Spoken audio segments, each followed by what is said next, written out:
Vamos a hablar sobre un tema bien interesante en la Biblia, que son las parábolas de Jesús. Y vamos a hablar hoy sobre una de las parábolas de Jesús. Le hemos puesto a este estudio pequeño la obra del enemigo. Y en Mateo 13, 24, dice: le refirió Jesús otra parábola diciendo: el reino de los cielos es semejante a un hombre que sembró buena semilla en su campo. Pero mientras dormían los hombres, vino su enemigo y sembró cizaña entre el trigo y se fue. Y cuando salió la hierba y dio fruto, entonces apareció también la cizaña. Vinieron entonces los siervos del padre de familia y le dijeron: Señor, ¿no sembraste buena semilla en tu campo? ¿De dónde pues salió la cizaña? Él les dijo: un enemigo ha hecho esto. Y los siervos le dijeron: ¿quieres pues que vayamos y la arranquemos? Él les dijo: no sea que arrancar la cizaña, arranques también con ella el trigo. Dejad crecer juntamente lo uno y lo otro hasta la siega. Y al tiempo de la siega, yo diré a los segadores: recoged primero la cizaña y atadla en manojos para quemarla, pero recoged el trigo en mi granero. ¿Verdad? ¿Qué son las parábolas? Es una narración breve y simbólica de la que se extrae una enseñanza moral y práctica también, ¿verdad? Las parábolas de Jesús son aquellas breves narraciones dichas, por él, que encierran una educación moral y religiosa, revelando una verdad espiritual de forma comparativa. Los detalles de esta parábola le resultarán claros y familiares a la audiencia de Palestina. La cizaña es una de las plagas que el campesino tiene que estar combatiendo constantemente en este clima. Se cría espontáneamente en los sembrados y la harina de su semilla es muy venenosa. Al principio se parece tanto al trigo que es imposible distinguirlos. Cuando echan espiga, ahí se les distingue perfectamente, pero para entonces ya se han enredado tanto las raíces de la cizaña con el trigo que no se podría arrancar la cizaña sin dañar también, ¿verdad?, su paso al trigo. Thompson, en La Tierra y el Libro, nos cuenta que vio la cizaña en el Wadi Hammam. El grano está en el momento ideal de su desarrollo para ilustrar la parábola. Cuando el trigo o la cebada ya están, la cizaña también está. Y cualquier niño notaría la diferencia.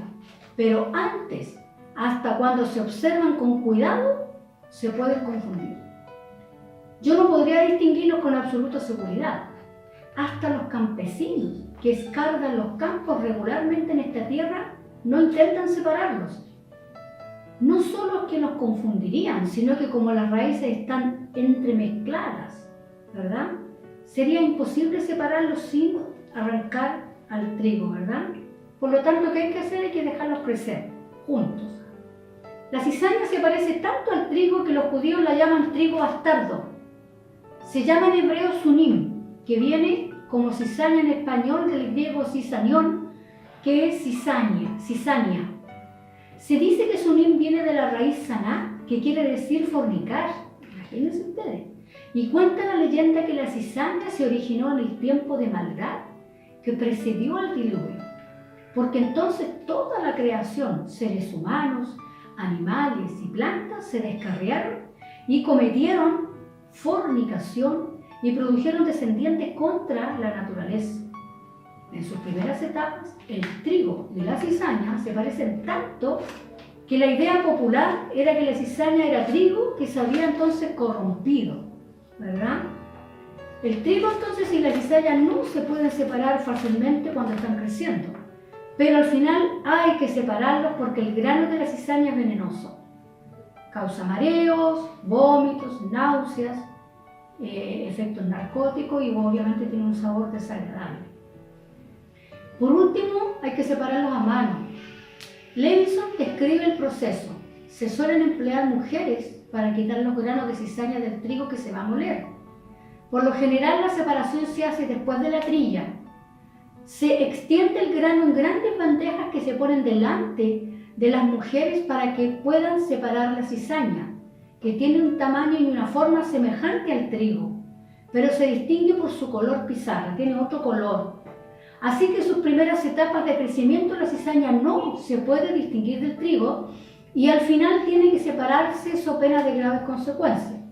La escena de un hombre sembrando cizaña aposta en el campo de otro no es solo figurada, es decir, pareciera que pasaba, ¿no es cierto? Hasta el día de hoy, una de las amenazas más horrendas que se pueden dirigir a un enemigo en la India es: te voy a sembrar mala semilla en tu campo. Y en el derecho romano codificado se prohíbe este crimen y se establece su castigo. Todas las escenas de esta parábola le eran familiares a la gente de Galilea, que las oía por primera vez, pero Jesús siempre estaba ilustrando sus verdades con realidades que la gente tenía en su entorno, por lo tanto eran cosas muy familiares para ellos. Se puede decir entonces que por su enseñanza esta es una de las parábolas más prácticas que contó Jesús. Primero nos enseña que siempre hay un poder hostil en el mundo buscando y esperando destruir entonces la buena semilla. Sabemos por experiencia que ambas influencias actúan en nuestra vida, ¿verdad? La influencia que ayuda a florecer y producir la semilla de la palabra y la influencia que trata de destruir la buena semilla antes que ésta pueda dar fruto. La lección entonces, ¿qué es? Que debemos estar siempre atentos y en guardia. Segundo, nos enseña lo difícil que es distinguir entre los que están en el reino y los que no. Una persona puede parecer buena y de hecho ser mala, y otra parecer mala y puede ser buena, porque finalmente las apariencias engañan, ¿verdad? Nos damos demasiada prisa, dice, y sin embargo ser buena, nos damos demasiada prisa en clasificar nosotros a las personas por una simple visión o verlas de pasada o haber tenido simplemente un saludo con ella, ¿no es cierto? Y etiquetamos a las personas de buena o de mala sin en realidad conocerla un poquito más a fondo, ¿verdad? Tercero, nos enseña a no precipitarnos en nuestros juicios. Si hubiera sido por los segadores, habrían tratado de arrancar la cizaña, pero habrían hecho un daño tremendo. El juicio tenía que esperar a que llegara la siega. Había un tiempo. Cada persona entonces será juzgada, no por una sola acción o etapa de su vida, sino por toda su vida. El juicio no se puede hacer hasta el final. Puede que una persona cometa una equivocación terrible y luego se redima a sí misma y se arrepienta, ¿no es cierto? Y haga una vida que finalmente pueda agradar a Dios. Y una persona puede vivir honorablemente toda su vida y al final puede vivir de mala manera. Todo lo bueno que hizo no le va a servir. Pero si una persona hace lo malo y se arrepiente de verdad y empieza a conducir su vida de manera correcta, eso sí le va a servir, ¿verdad? También nos enseña que el juicio llega, pero al final es por eso que nosotros no podemos decir que todas las cosas, que cada cosa mala que pasa en el país es porque viene un juicio de Dios, porque eso no es así. Hay un terremoto, juicio de Dios. Viene una peste como la que estamos viviendo, juicio de Dios. Dicen muchos de los cristianos y eso no es así. La palabra es muy clara y nos dice que hay un juicio, pero que va a llegar al final. Hoy no estamos viviendo los juicios de Dios.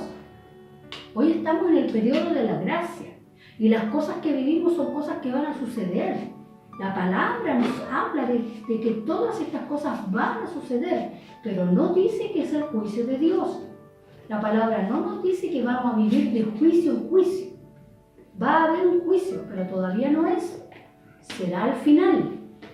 Puede, dice, que humanamente hablando el pecador parezca escapar las consecuencias de esta vida. Es decir, la gente piensa que una persona mala puede pasar y no vivir las consecuencias de su pecado. Pero hay una vida en que sí las va a vivir porque va a llegar un momento en que se va a tener que enfrentar a ese juicio y ahí nada y nadie lo va a poder librar. Nadie lo va a poder acusar y tampoco defender, ¿verdad? También nos enseña que el único que tiene derecho a juzgar es Dios. Dios es el único que puede discernir entre el mal y el bien. El único que ve la totalidad de la persona y su vida. Dios es el único que puede juzgar. Así que esta parábola contiene dos advertencias. Una es que no debemos juzgar a nadie y la otra es que al final vendrá el juicio de Dios. Por lo tanto, nosotros no somos nadie para juzgar a las personas.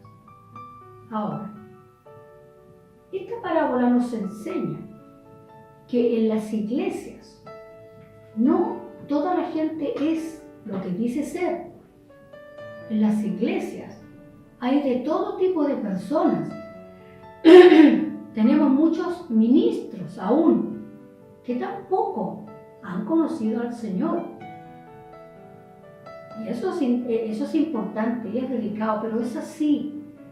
Si no veamos las cosas que suceden, a veces tenemos que solamente prender la televisión y ver a cristianos hablando y diciendo muchas cosas que no corresponden, ¿verdad? Pero nosotros no estamos mandados a juzgar y condenar a la persona. Nosotros tenemos que orar por esas personas, tenemos que hablar con esas personas. Eso no significa que no le podamos decir nada.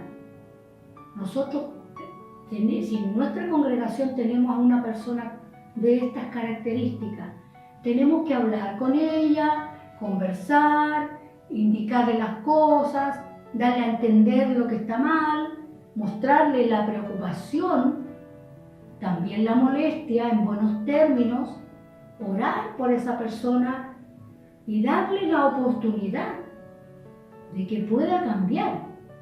Pero nosotros no somos los llamados para cerrarle la oportunidad a una persona.